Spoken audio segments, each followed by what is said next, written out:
네, 여러분 안녕하세요. 노가당 TV입니다. 이번 영상은 2026년 기준으로 저희가 이제 건설사 연봉 순위가 어떻게 되는지에 대한 부분을 간략하게 다뤄보도록 하겠습니다.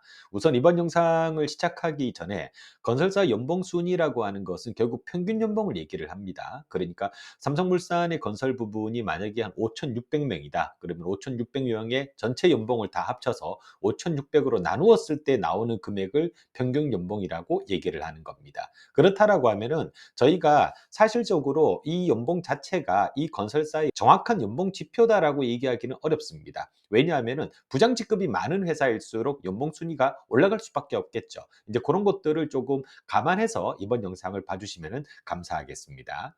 저희가 이 연봉 순위를 보게 되면은 실질적으로 시공평가 순위와 거의 대동소이하게 간다라고 보시면 됩니다. 하지만 그렇다라고 해서 그 안에서 뭡니까? 드라마틱하게 어떤 연봉의 차이가 일어나진 않습니다. 일단은 현재 1위를 달성하는 회사가 삼성물산의 건설 부문입니다. 삼성물산의 건설 부문은 삼성그룹 내에 있는 모든 계열사 중에서도 연봉을 조금 높은 티어로 받고 있는 회사로 우리가 인식이 되고 있고요. 대략적으로 우리가 언론에서 알려주고 있는 기본 연봉은 한 1억 1,200 정도로 우리가 이해를 하고 있습니다. 그 다음이 현대건설이에요.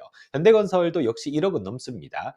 평균 연봉으로 따지면 1억 500, 그리고 SK에코플랜트가 1억 300, 그리고 GS건설이 1억 200, 그리고 DLENC가 1억 100입니다. 그렇기 때문에 우리가 사실 대부분의 건설사가 삼성을 제외하고는 거의 뭡니까? 100만 원 정도가 차이가 나는 거죠.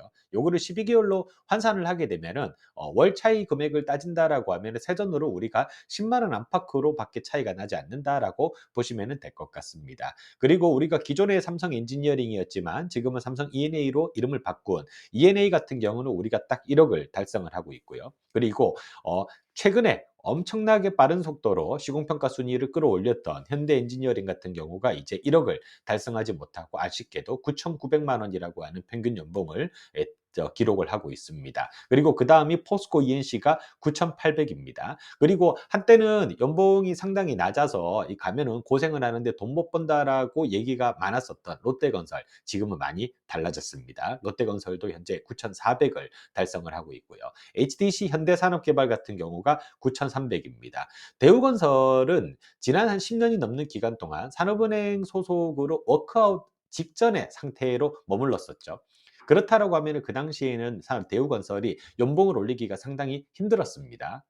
하지만은 지금 중흥으로 넘어가고 난 이후에는 이제 연봉을 한번 드라마틱하게 올렸죠. 한 15%, 뭐 18% 이렇게 한번 올렸습니다. 그렇게 해서 현재 대우건설의 전체 직원들의 임직원들의 평균 연봉이 현재 9,200을 달성을 하고 있다라고 보시면 될 것 같습니다. 그래서 대우건설 그리고 한화 그리고 두산 에너빌리티가 거의 9,000에서 9,100, 9,200 선을 왔다 갔다 한다라고 보시면 될 것 같아요. 저희가 실제적으로 조금 더 관심을 가져야 되는 것은 이 전체 직원들의 임직원 평균 연봉보다는 신입사원의 연봉입니다. 신입사원의 연봉은 2025년 하반기와 2026년 상반기 기준으로 봤을 때 우리가 5대 건설사는 거의 한 5,200만 원에서 5,500만 원 사이를 왔다 갔다 합니다. 삼성물산 같은 경우가 현재 알려진 바가 신입이 5,500이고요. 현대건설이 5,300이고 GS건설과 DLENC와 삼성 E&A가 5,200입니다. 그리고 포스코 ENC가 5,100만 원입니다. 근데 연봉이라고 하는 것은 결국은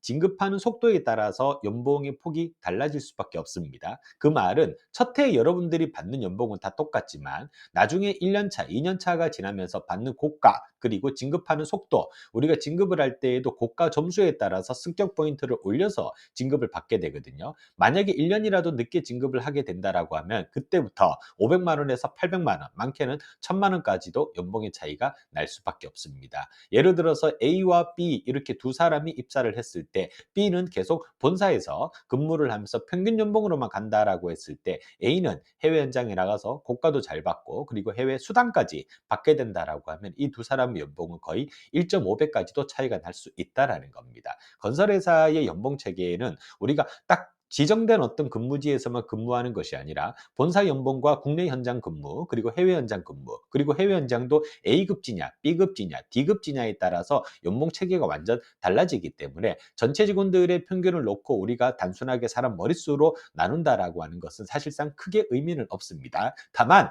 그냥 우리가 정량적인 지표로 하나 삼아서 그래도 이 여기에 입사하게 되면 나중에 어느 순간 '이 정도는 받을 수 있겠구나.'라는 것을 우리가 알 수 있게 만들어 준다라고 보시면은 될 것 같습니다. 자, 그러면은 우리가 딱 중간고과를 받았을 때 연차별로 연봉이 상승하는 구조가 어떻게 되냐? 신입이 약간 5천에서 5,500, 그리고 많은 경우에는 한 5,600 정도 받는다라고 했었죠.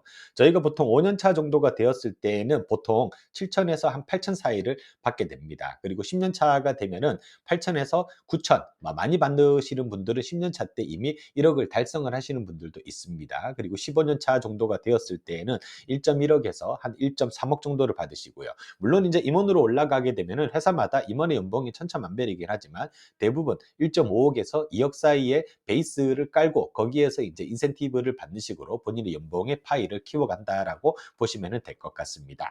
오늘 영상에서 제가 설명드렸던 이 숫자는 사실 여러분들이 회사를 선택하는 데 있어서 어떤 지표가 될 수는 없습니다. 다만 내가 지원하고자 하는, 입사하고자 하는 회사가 대략적으로 이 정도 연봉선은 에버리지로 유지를 하고 있구나라는 것만 여러분들이 참조용어로 봐주시면 좋을 것 같습니다.